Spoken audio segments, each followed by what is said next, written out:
Welcome all to Nottingham Let's Talk. I'm your host, Kimberly Pennant. Thanks for those that are tuned in and watching, and I really hope that you're well. Today, my guest is here to share in her own words how knife crime has personally affected her.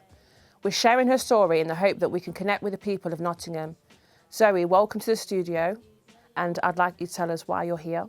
Basically, just because of the recent spates of knife crime in Nottingham, everything kind of seems to be rising.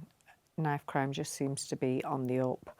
It just seems to be all you hear about now. Every time you kind of click on social media, you're seeing another knife crime incident in the city, and it just seems to be on the up and rising all the time. Definitely. I feel like I'm a little bit disappointed, to be honest. Like, we've just come out of Christmas and then we're already in we're in March, and then we've had four knife crime. Well, that's just in the last week, isn't it? The last week we had the incident at Primark where a lad was stabbed in the chest and seriously injured.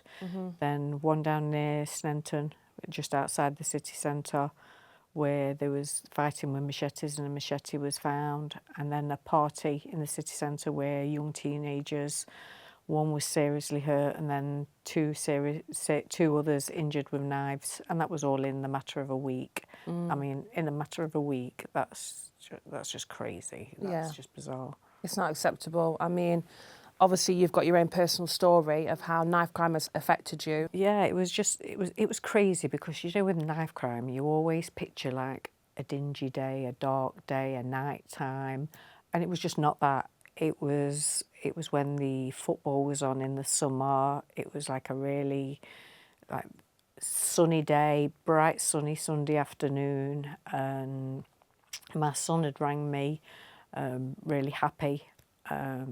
Mom, you're cooking Sunday dinner? I was like, yes. It was like, okay.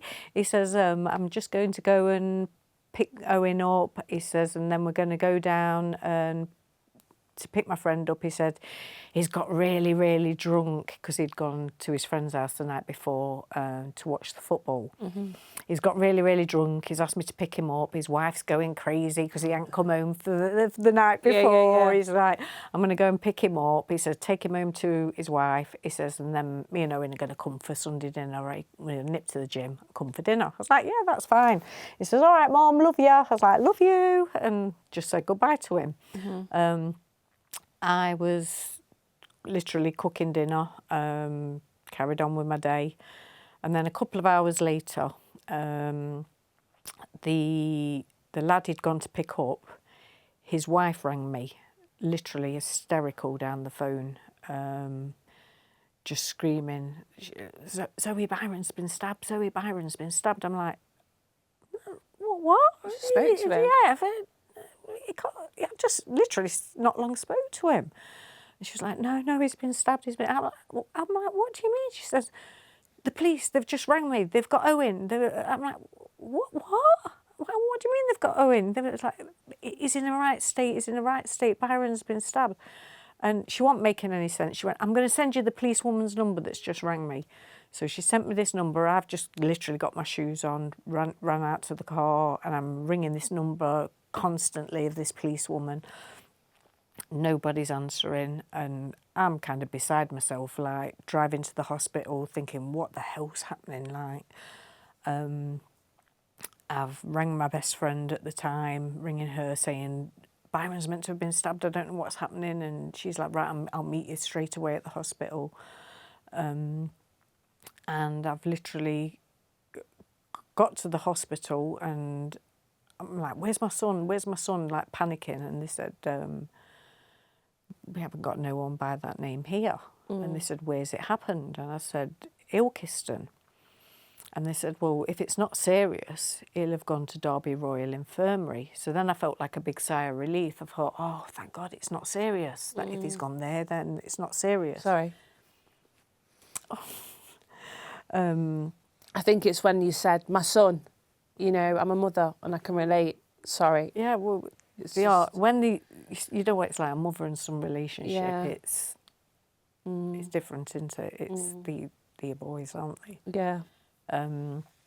So I'm thinking then it's not serious. And they just said to me, just give us a minute. let us just check. I said, okay. So I'm stood there and I can feel my legs like jelly, and I'm like thinking, please be okay. And they came out and they just said, right, your son is on his way here. And I went, what?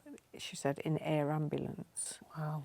And I just felt my whole heart drop, because you know when it's air ambulance, you're kind of thinking, this is serious. Yeah. And then she said to me, they will take him out the air ambulance and they'll put him into a normal ambulance and they'll bring him in here. Can I take you to the relatives' room? And even that, well, you see it in the films, don't you, in the programmes, the relatives' room, and I'm thinking, oh my God. And she took me in there and I can just remember it being really, really hot, and I was having a panic attack and I thought, I've got to get out of here. So I came back outside and she said, look, your son's going to come in here. She said, and you must not go near him. She says, we need to get him straight in. She says, so if you're going to stand out here, please, please do not go near him. And being told you can't go near your child when you know they're going to be critically injured is just... But obviously I knew they needed to get to him, so... But it's almost an emotion that you can't suppress. Yeah. And by this time my friend had got there. We stood there and then she said to us, right, this is his ambulance, please stand back. So me and my friend have stood back. And I can just remember the doors opening and this doctor coming out literally covered in blood, and seeing my son brought out on a stretcher, and they'd obviously give him open heart surgery on the scene, and he was literally open and you could see all his insides, literally everything, all his insides cut open, and you could see all his insides, and his eyes were rolled to the back of his head, and he was just whisked straight past me. And I can just remember hearing my friends say, if he's alive, it's a miracle. And they just literally took him straight past me. And the nurse came out to me about 5 minutes after, and she said, your son's really, really, really, really poorly. We're giving him blood. And at this time, I didn't know he'd already died. Oh, gosh. He'd already died, and then what they were trying to do is bring him back, give him blood and give him, but they hadn't told me this. And she said, it's really, really, and I feel like at this time they were just trying to break it to me slowly. And they came out again and said the same thing, your son's really, really poorly. And I just can remember saying to him, you cannot let him die. He's my only son. Like, he's my only son. You can't let him die. Please do anything you can. Like, please, he's so, so special. And then they went in again, come out again, said the same thing to me. I think it was 3 times they said that same thing to me about he's poorly. And then she came out a 4th time and she just looked at me and she said, we had the best team working on your son. And as soon as she said we had, you knew past. I said, he's dead, isn't he? And she said, yeah. And I just literally collapsed on the floor. My friend collapsed and I was just sobbed. And by this time, a couple of his friends had arrived and they just all started arguing with each other because one of his friends was there that had been there when it happened, and they were saying, you've ran away and left him. And I was like, no, it's not that time for this. And it was just as if, like, I just felt like my whole world had Shattered before yeah. you. And I just said, I need to see my son. And she said, you can't. And I was like, what? She says, he's a crime scene. I was like, so I can't even see my son? And she was like, no. She just looked at me and she went, you've got to go home. How can you just turn around and go home after all And of I that? was like, I need to see my son. And she said, you can't. And I was like, I need to see my baby. And she went, you just said to me, you can't. He's literally a crime scene. You cannot see him. And I just remember lying on the concrete and just sobbing and sobbing, and my friend just holding me in her arms. And I just cried and cried and cried, and I was just so lost. Like, to go there and see your son and then be told you've got to go home without him, without even seeing him, without touching him, without giving him a hug, without kissing him, without doing anything. And then my mum arrived. And my mum just said to me, like, come on, well, we need to go home. And my mum took me back to her house. And I can just remember we literally all sat there in silence. No one even spoke to each other. We just sat there in total silence. Shock. No one spoke, no one said anything. And I'll always remember as well, my little girl, at the time, I didn't even think, I was married at the time. And I can remember ringing my husband and not thinking. And he was actually taking my daughter to my mum's house in his car, and I didn't think, I started screaming, he's dead, he's dead, he's dead, down the phone. And he was on the loudspeaker, and my daughter was in the car, and that's how she heard her brother had died. Brother had died. And I just thought, you just don't think, do She's you? not And thinking, like, yeah. for her to find out her little brother had died like that must have been like horrific for her as well. But you wouldn't have meant that. You were just in a state of shock and grief. And like I say, we went to my mum's, and then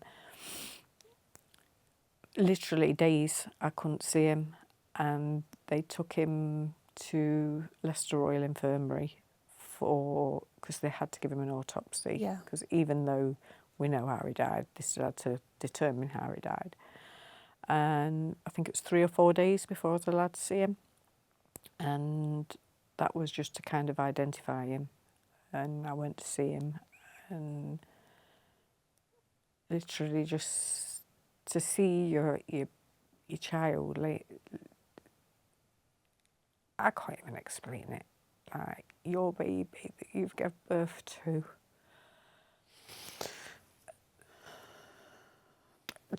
And it's not even like natural causes, it's just somebody's done that. Yeah, Somebody's done that to your child that's healthy, that's meant to be coming to your house for dinner in the afternoon, and then it just that was, I had to identify him there. And then I didn't get him back for 8 weeks. Wow. And then when I did get him back, they told me not to see him. They said, we'd advise you don't see him now because he's too badly decomposed. So even when I got him back, I couldn't see him again. So I only got to see him like once because he was so badly decomposed, because they didn't embalm him, because obviously they had him for so long. And like it's just horrific. Yeah, like I say, and like I say, for him to keep him so long and that kind of thing. And I found out, obviously, through the court case, what had happened that day. Because obviously it was going around my head like, what had happened? Why would anyone want to stab him? What's gone off? That day he'd only gone to pick somebody up. And it came out that there was 3 friends stayed in that flat. And one of the friends, who Byron didn't know, had had an argument with some of these guys the night before. They'd said he was looking through a window or looking through somebody's window or something the night before. And some argument had happened the night before. And when Byron had got to the flat to pick them up, they'd asked him for a lift to the shop. So Byron had given them a lift to the shop. And they'd come back from the shop, and there was a lad waiting for this Byron's friend's friend to beat him up, obviously. And he was stood there with a baseball bat. And Byron did no more than be the kind of person he's like, what are you doing with a baseball bat? Do you know what I mean? Yeah. Because he was coming towards them with this baseball bat, and he did kind of put him in a bear hug So he couldn't hit this lad with the baseball bat, put him in the bear hug, and one of Byron's friends pulled the bat off the lad and did like wrestling. And as he's done that, 3 others that are waiting for this lad that were hiding around the corner came out and stabbed my son because he was overpowering this other lad. But they all had weapons. One had an asp, which is like a metal stick thing. One had a baseball bat, one had a machete, and one had a kitchen knife. And he was killed through a stab wound to the heart. Oh my gosh. Which he managed to, after he was stabbed, he managed to kind of get away, jump over a fence and run down the road, and he was banging on doors for help, which an old man came out and helped him and called the ambulance and waited with him. But like you say, when it's in the heart, you literally don't stand a chance, which is what these kids don't realise now. People are, they're not even thinking. Mm-mm. I mean, you've got archeries. I've spoke to children at the school I work at, and I always say to them, you know, you've got arteries all over your body, and they're like, what? They don't even Major realise. arteries, Yeah, I mean, I've spoke to so many mums that have lost children through knife crime, and some have been stabbed in the leg. There was one, I think it was his arm or his hand, and he died 3 days after. Oh my goodness. Being stabbed in his arm or his hand, I think it was. And like when I'm talking to the kids, they're like, what, really? I'm like, yeah, you've got major arteries all over your body. All through your body, yeah. And it's like they don't seem to realise that. They're like, you know, it's bizarre. I think sometimes they don't even think they're not actually necessarily going out to stab someone and kill them. But the fact is that one little stab somewhere Can kill you. Can actually take a life. kill you and take a life. And they don't realise the devastation it can cause. Like, I was married for 15 years. And now, through all what's gone off, I'm now divorced. Yeah. And people don't realise that all these things... Collateral damage that comes from one stupid... My daughter is struggling. She's 14 now, and she seemed to deal with it really well at the time, but now she's struggling massively with it. My oldest daughter, who's 31, she's 3.5 years down the line having to have counselling now. And people don't realise how massively it affects you. I seem to be like, okay, when I'm at work, like bubbly, happy.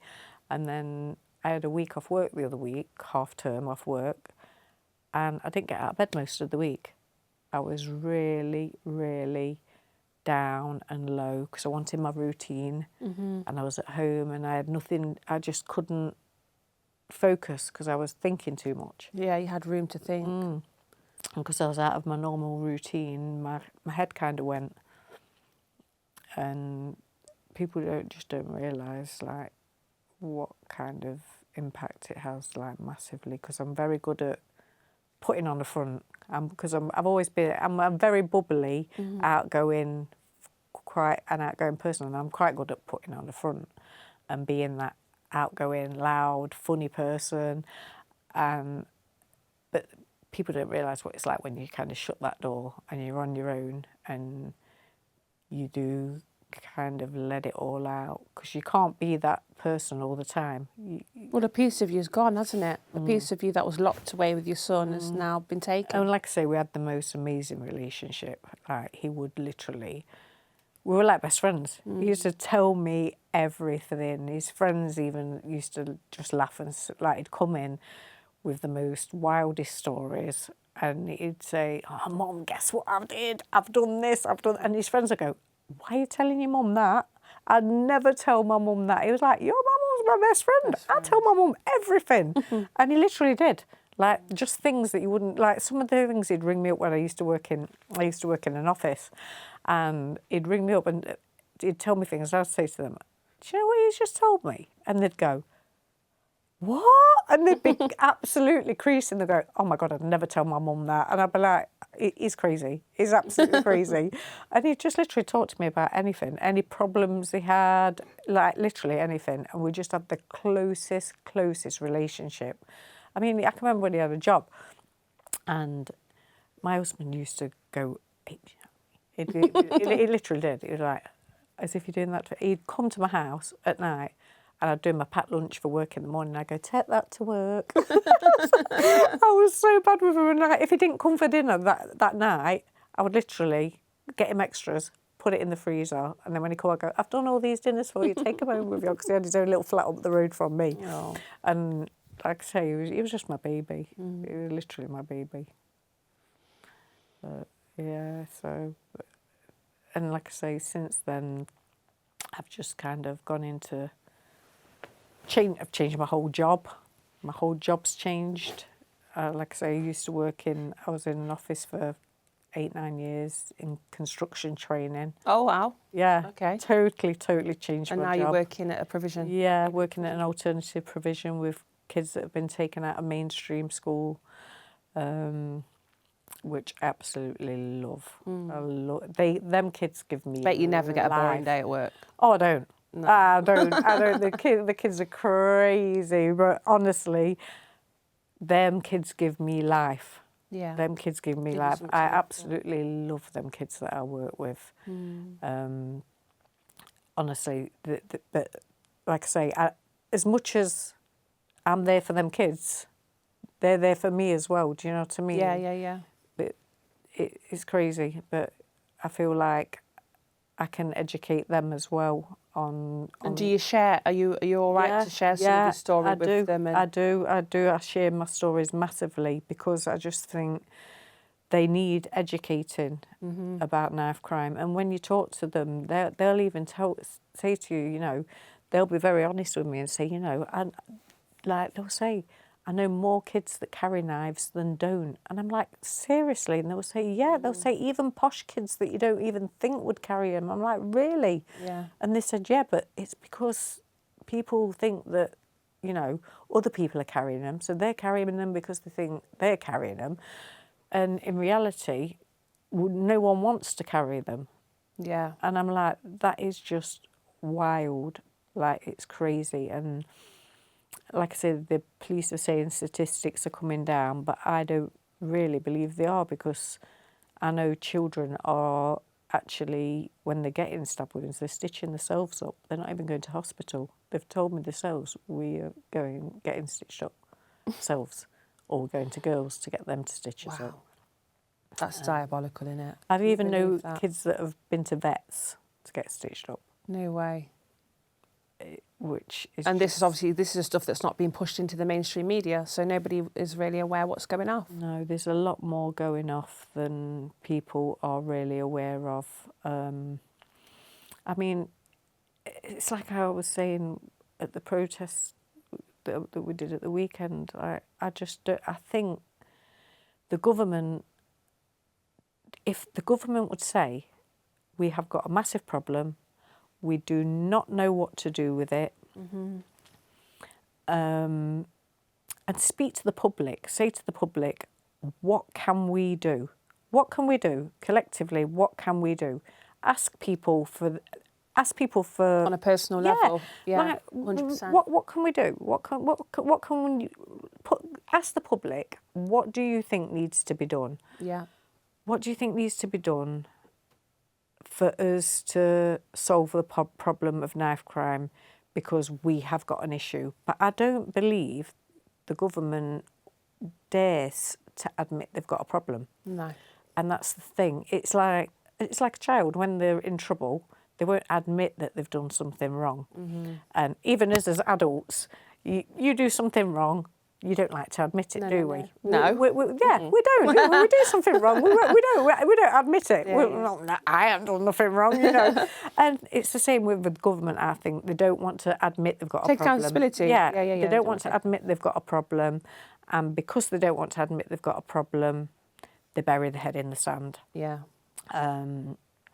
Because they don't know what to do. I don't know what the answer is. I don't know what needs to be done. Massively, I don't know what needs to be done. Sometimes I think it goes back to old school values. When you look at our grandparents, when families used to stay together, Yeah.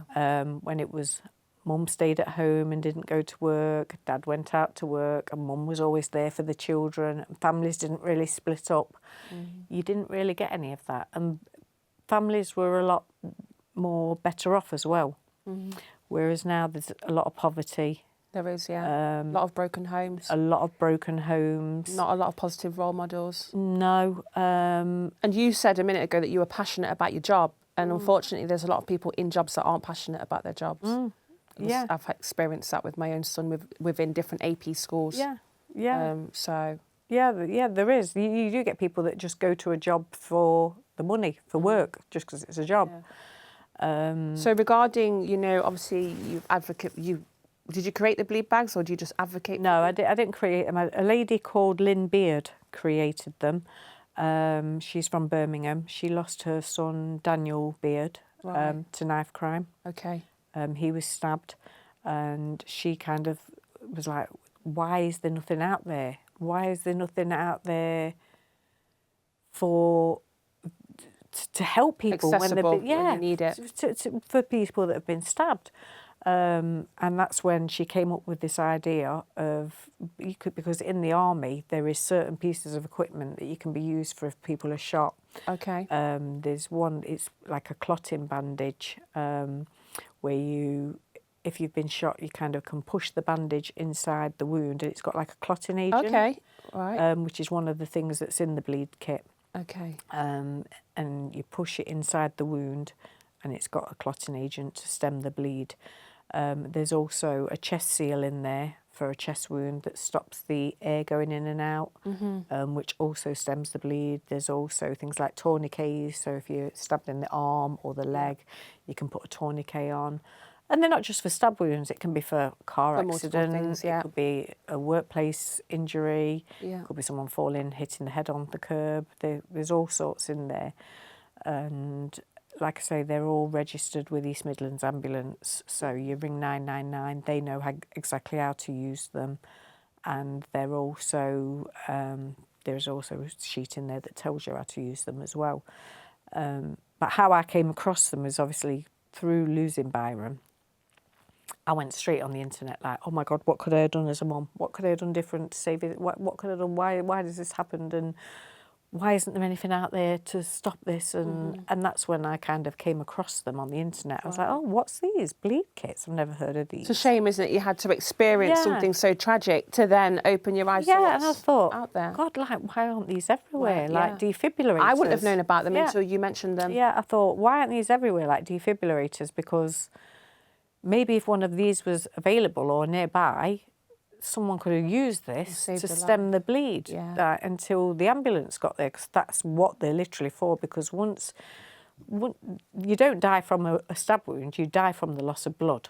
So if you can stem the bleed till the ambulance gets there, then you've got more chance of survival. And this is what I was like, oh, these things, why are these not everywhere? And obviously because I was grieving, I just needed to put my head into something. So I thought, you know what, I'm going to start raising money to try and get some of these around Nottingham. Like, we need these around Nottingham, with Nottingham suffering from knife crime. And then at least if one's ever used, my son's not died in vain, because otherwise he's just died for nothing. Like, and I can't live with knowing my son's died for nothing.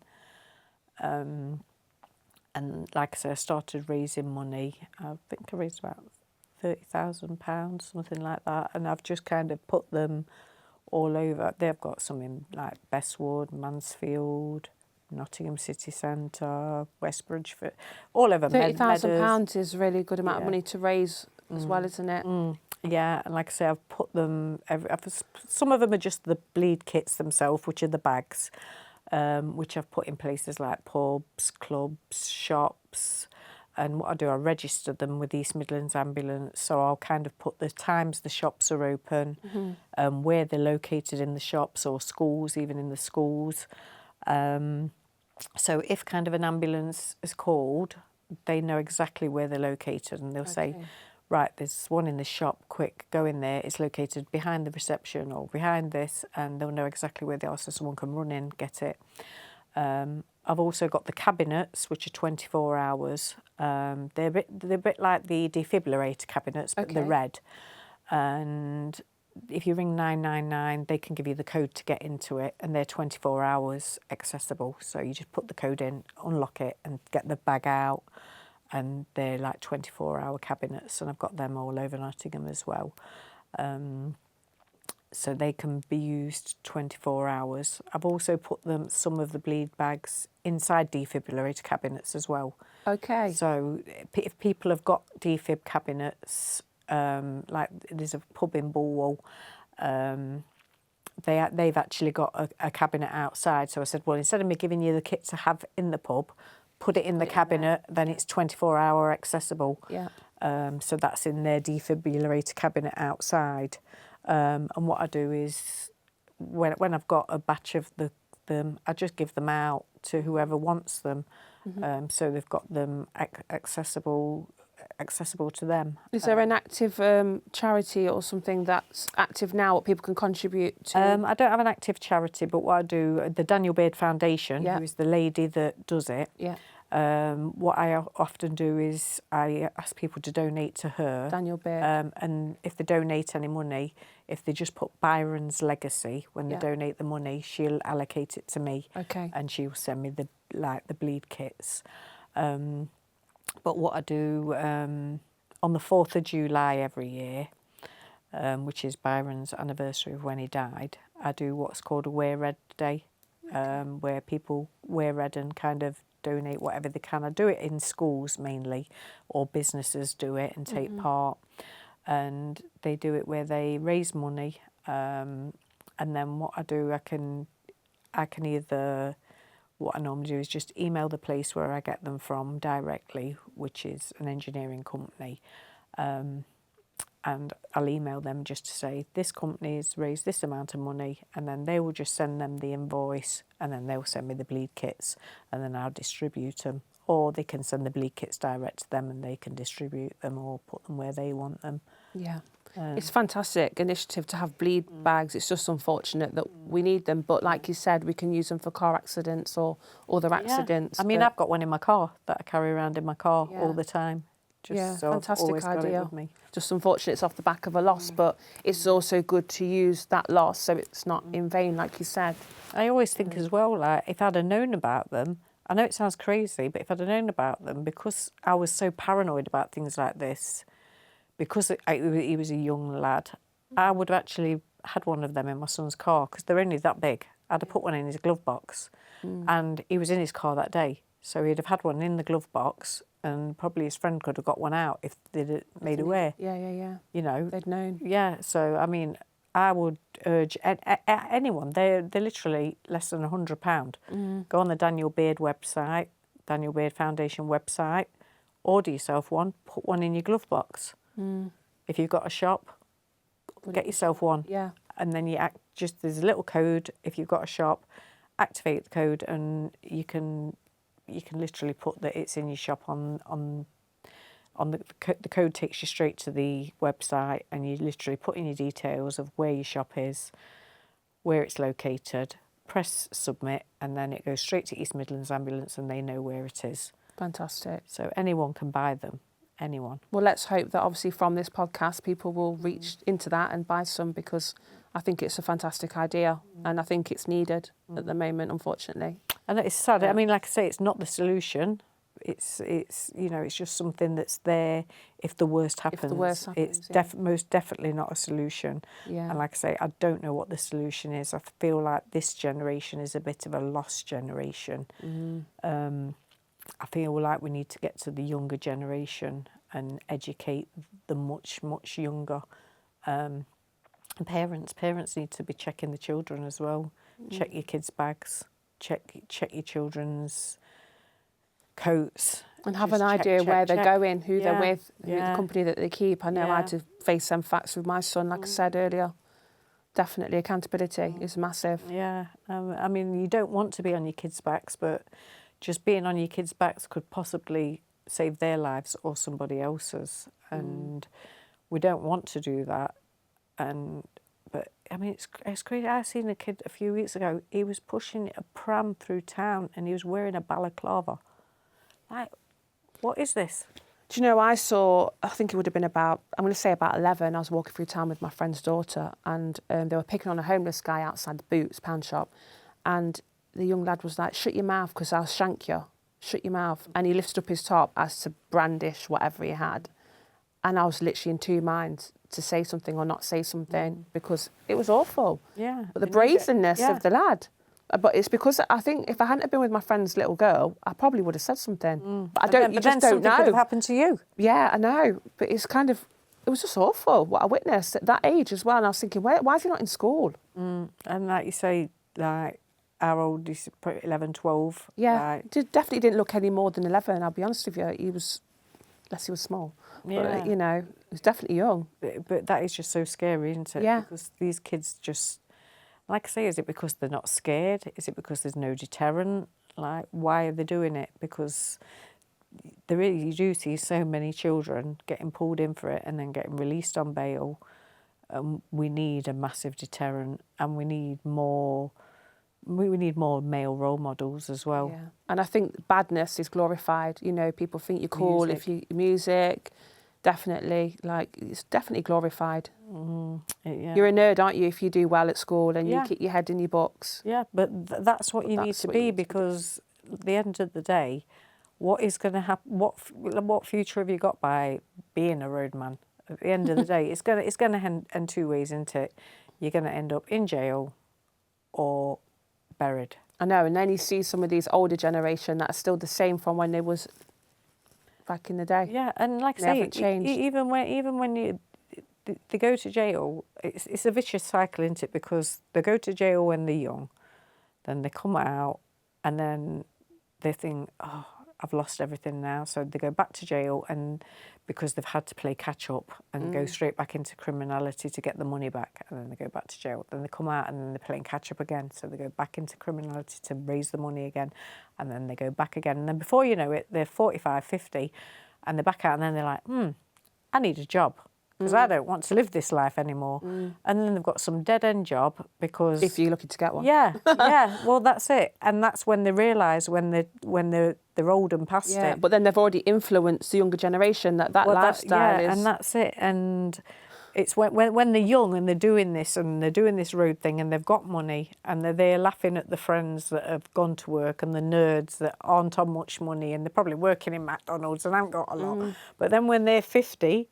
and they've got their dead-end job, that guy that they were laughing at is now in his big house with his nice car, with his wife, never watched over his back, had nice holidays, always been out, always been having his nice holidays and never worked. Do you know what I mean? And who's the winner in the end? So moral of the story, work hard, keep your head in your books, people. Definitely. 100%. But, well, we've got one question, I think, from a lady off TikTok wants to ask you. Well, she says, my heart goes out to her. How does one heal from the effects of losing a loved one, especially when that life's been taken away?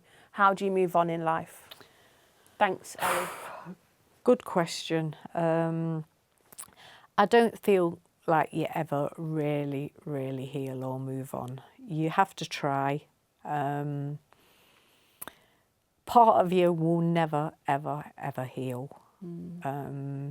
But moving on, I've got two other children. You know, I've got a 31-year-old daughter and a 14-year-old daughter and a granddaughter. And you have to stay strong for them. Do you know, you've got to stay strong for them. And also, I feel that I was always that happy, bubbly, outgoing mum. And I think one thing my son hated, he hated to see me cry. Hated it. And I think if he could see me broken, it'd break him. And I think, you know what, I need to be that powerful, strong woman that I always was while he was alive. And I need to do that for him. Do you know what I mean? I need to keep going for him, to make him proud. In whether there is something, I pray there is, and whether there is a God or isn't a God, I don't know. But I'm very much on the fence with that. I want to believe there is. And I just think if there is, and if he is there watching, I want him to be up there going, yeah, that's my mum. That's my mum. That's my mum. Yeah. And that's what keeps me going. And also the fact that I think one day, I just hope that one day I'm going to see him again. And I just live in that hope that one day I'm going to see him again. Yeah, stay in that hope.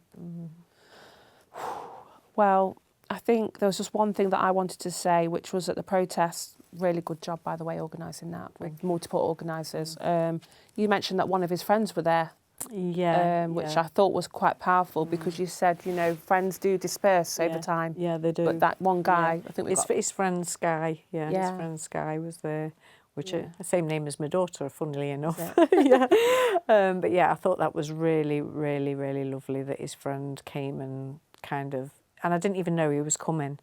I literally was talking and looked over and spotted him, and I thought, oh, like he didn't even tell me he was coming. He was just there, and I just thought that is so, so lovely. Yeah. And he always, every time I have an event, like when I go at his anniversaries or his birthday, he's always the one that's there at his grave as well, and he always shows up, which I thought was lovely. Big respect to that, definitely. Yeah, massive. Well, thanks, Zoe, for coming and obviously sharing your story. Is there any last things you want to say to anybody? No. Well, thanks so much for coming, because I know that it's a very, very difficult thing to do, but I'm hoping that in sharing this, you know, there'll be somebody watching that can relate to you in a positive way, or it might change the thoughts process of people that we're going to think about going out there. So thank you. Thank you very much. So yeah, thanks guys for tuning in. And like I say, if you've been affected by this, please reach out. Is that okay? To reach out to Zoe on Facebook. You can contact me on Nottingham Let's Talk, and I can pass on any messages if you can't find Zoe directly. And what was the organisation of the Blue Bags again? The Daniel Beard Foundation. The Daniel Beard Foundation. Check that one out as well. And if you can donate something, that would be fantastic. Like and subscribe as well for more content. And have a blessed week, guys. I'll catch you again soon. The spot where the legends play. Yes, we're united in the streets with pride. The city's alive, man. The city's